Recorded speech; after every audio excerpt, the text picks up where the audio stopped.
చల్లగా పాడుతా తీయగా చల్లగా.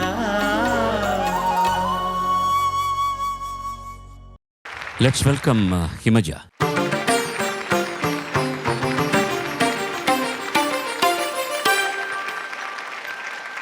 హిమజ ఎంపిక చేసుకున్న పాట రచన వేటూరి సుందరరామూర్తి గారు, సంగీతం కీరవాణి గారు, గానం చిత్ర గారు. ఛత్రపతి సినిమా నుంచి నల్లనివన్నీ నీళ్ళని.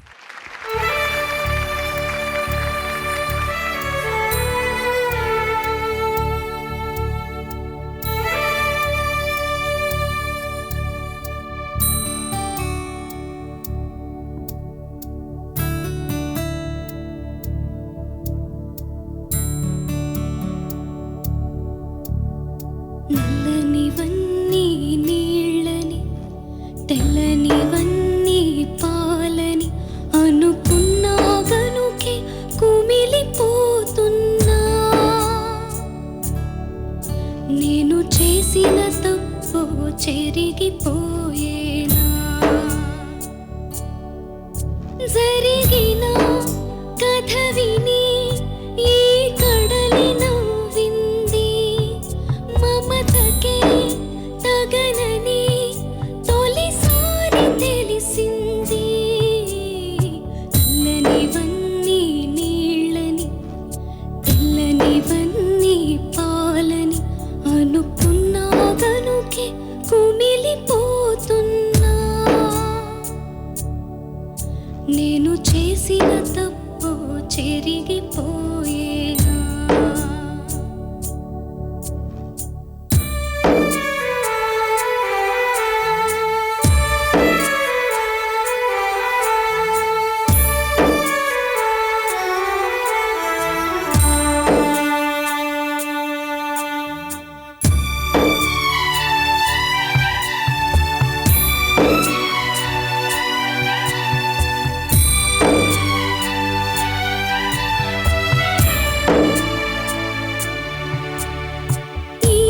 కన్నుల కావేరిని కడుపులోన దాచుకున్న అంతులేని కడలిలోతుని నేను చూస్తున్నా.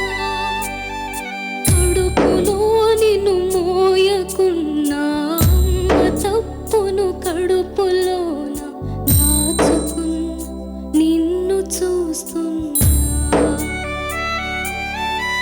జరగనే జరగదో ఇక పైన పొరపాటు. నమ్మరా అమ్మని నీ మీద నా పొట్టు. నల్లనివన్నీ నీళ్ళని తెల్లనివన్నీ పాలని అనుకున్నా గనుకే కుమిలిపోతున్నా. నేను చేసిన తప్పు చెరిగిపోయేనా.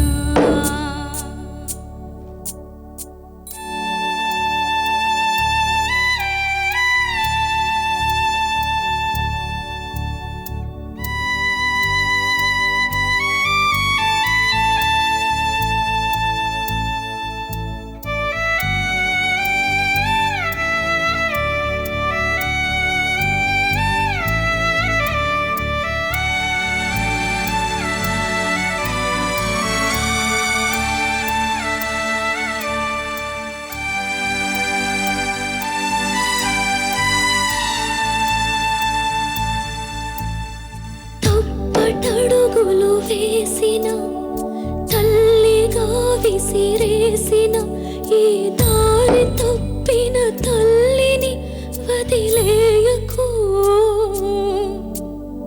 చచ్చి పుడతా నాయన బిడ్డగా నీ కడుపున.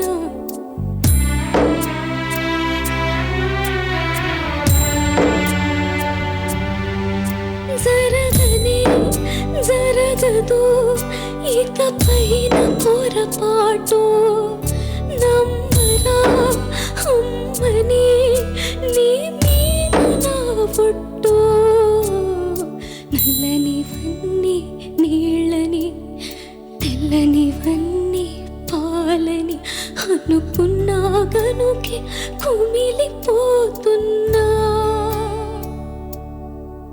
నేను చేసిన తప్పు చెరిగిపోయేనా.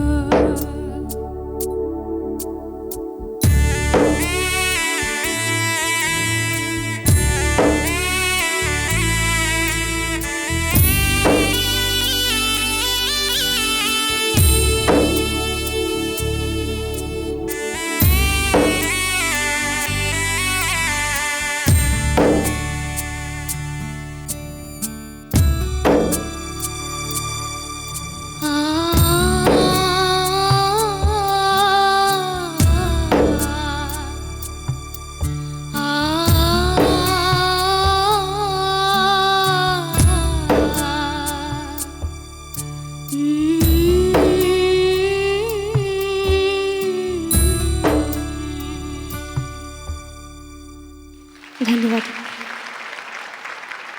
చక్కని ఫీలింగ్తో పాడేవమ్మా. ధన్యవాదాలు. చాలా చాలా సంతోషంగా ఉంది. నీ భావ ప్రకటన మాత్రం అద్భుతం. ధన్యవాదాలు. చాలా చాలా బాగుంది భావ ప్రకటన. నీ ఎక్స్ప్రెషన్, పాడిన తీరు చాలా బాగుంది. పాట మొత్తం నువ్వు చాలా గొంతుకుని ఇలా పట్టుకుని పాడవలసిన పాట కాబట్టి నువ్వు పాడుతున్న కష్టం నాకు అర్థమవుతుంది. ఇది ఓపెన్గా పాడే పాట కాదు.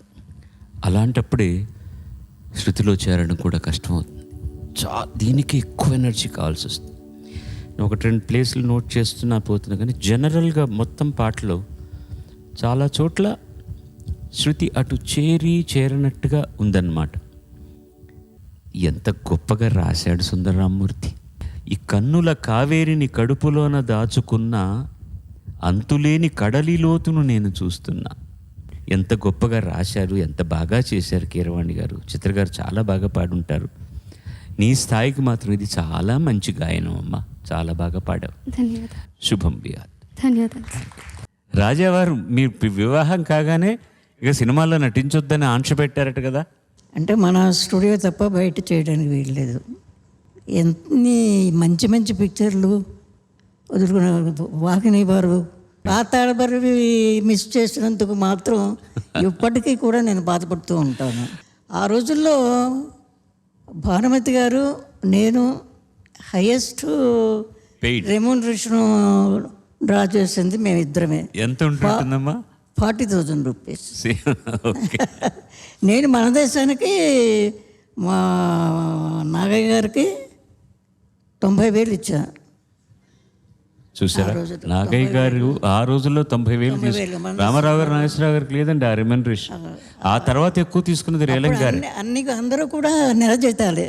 తర్వాత టాప్ మోస్ట్ ఆర్టిస్ట్ అంటే అందరూ కూడా నాగేశ్వరరావు గారికి 750 రూపీస్ నెలకి. అంజలి అమ్మ 350 రూపాయలు. మన దేశం ఫస్ట్ సినిమా రామారావు గారు యాక్ట్ చేసిందండి.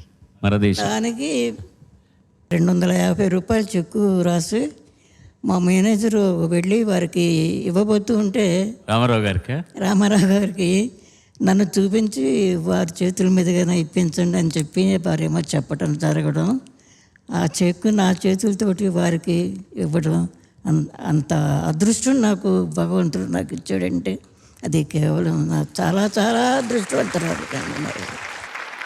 నాగేశ్వరరావు గారు కీలుగుర్రం మీద వచ్చినటువంటి డబ్బంతా ఓకే ఇది ఒక 10,000 చేసుకున్నారు.